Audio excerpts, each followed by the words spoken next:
strategic Bitcoin reserve. What does this mean? First of all, there's a slow process where absolutely everyone is learning that there's a new type of money that they need to pay attention to, and that is Bitcoin. And that can be, the guy that picks up your bins once a week. That can be the teacher at school. That can be your doctor. That can be your best mate. That can be the United States fucking president, right? That is absolutely everyone uses money every day. Indeed, money is 50% of every transaction in an economy. In that, we don't barter, right? We swap goods and services for money, and that money then trades in and out of other goods and services. So every time you buy something, every time you sell something, you're either you're exchanging money for something. And so money touches everything. Given that, it's unsurprising that governments are now looking at Bitcoin. And this is where I think it gets quite interesting. It's like, yes, some hardcore Bitcoin maxis over the Christmas period having a couple of lagers, like, yeah, we're going to see Bitcoin on the balance sheet of the US government. Love to see that. But the reality is very clearly like just not as easy. Now, there isn't a bill, Cynthia Lummis, that's trying to take through a much more legal process at the point of getting Bitcoin onto the US government balance sheet. And I hope that works. But this whole there's going to be an executive order and boom, it's done, has proved to be incorrect, at least thus far.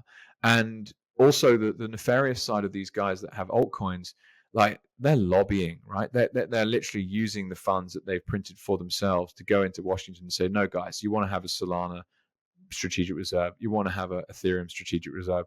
And suddenly, no, that doesn't really make sense. Why would we want that? And boom, the impetus has been lost. What's important, in my mind at least, is to take more of a macro view here. Obviously, everyone needs to figure out what money is, and slowly but surely, everyone in society is doing that. It's happening for some faster than others. And I think what's really cool is that the product market fit for Bitcoin is different for different people, and it's different in different places.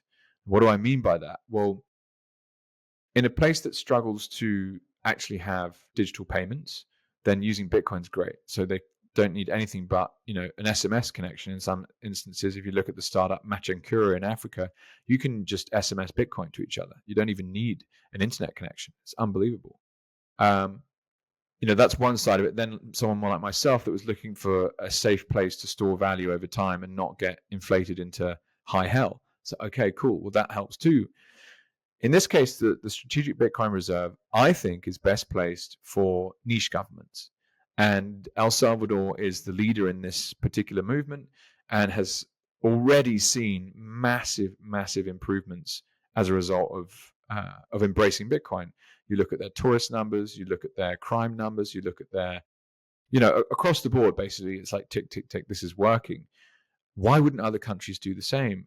And the answer is they will. I saw a table earlier today about a list of countries that had government officials that had publicly spoken about Bitcoin, and the list is getting longer and longer and longer every day. The most recent headline-grabbing one was actually the Czech Republic, which is obviously part of the European Union. And you think, oh, wow, well, that's actually pretty fascinating. What are the chances of that?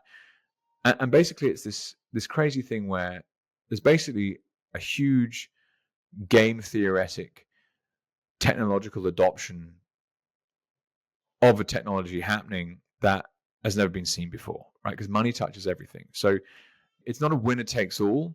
Well, as a money, I believe it is. There's only one money.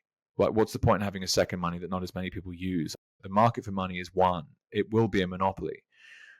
But it's not winner takes all in terms of the speed that you adopt this stuff. So I think it's going to be more niche governments that want to get away from the IMF, that want to get some more independence, that have more individual decision makers involved, and equally, like the process of buying this stuff. You've got to think that the US government's probably one of the leakiest places in the world. If I think about financial markets and investing, Saylor actually is a great example of this. When he first started accumulating Bitcoin, he did it without telling anyone. And he's then like, by the way, guys, I bought $250 million worth of Bitcoin. And the market hadn't moved, right? He was able to just pick it up. Whereas, oh yeah, we're going to go and buy 2 million Bitcoins or whatever the US government's gone and said. It's like, okay, well, you're not buying mine. The price will shoot up. And these guys suddenly get into a game of cat and mouse. oh, well, the price is running. What do we do? Do we buy now or wait? And it's very, very interesting to watch play out. So let me try and summarize here. A strategic Bitcoin reserve for a government is very, very important in terms of basically making their finances healthier. So, okay, you take this asset onto your balance sheet that increases in purchasing power over time.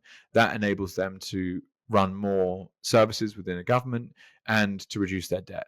It's pretty much a win-win in my opinion. Why won't they do it? Well, this is where the very cushy relationship between political scientists and monetary scientists that has evolved over the last let's say 100 years of modern fiat currency and central banking. It's like, okay, I've got all of these funky bureaucratic ideas as to like how we can centrally plan a government and an economy. Well, to do it, I need to pay for things. How do I do that? Well, we're just going to print money. And so the monetary theorists are like, sure, well, we can help. We think that inflation's good, and we think that we can control the money supply and use interest rates, et cetera, and figure this all out. Well, the truth is, it's incredibly difficult to do. The truth is, prices have just risen and risen and risen and risen. The truth is, inequality is far higher than ever before. The truth is, there's now another option, Bitcoin. So what I think we'll also start to see happening is, as a government official, why do you want to listen to the central bank? Why don't you just use this Bitcoin thing? What if Bitcoin's better at funding what you need than the central bankers? And there's going to be this fascinating thing. It's unclear how it will work, but I then think about commercial banks, for example. We've heard about this SARB 121 repeal in the US, which is really interesting. So US banks will be able to hold Bitcoin on their balance sheet, and therefore they'll be able to custody it and start using it for leverage, etc., which is really, really cool. Just another phase of this adoption cycle.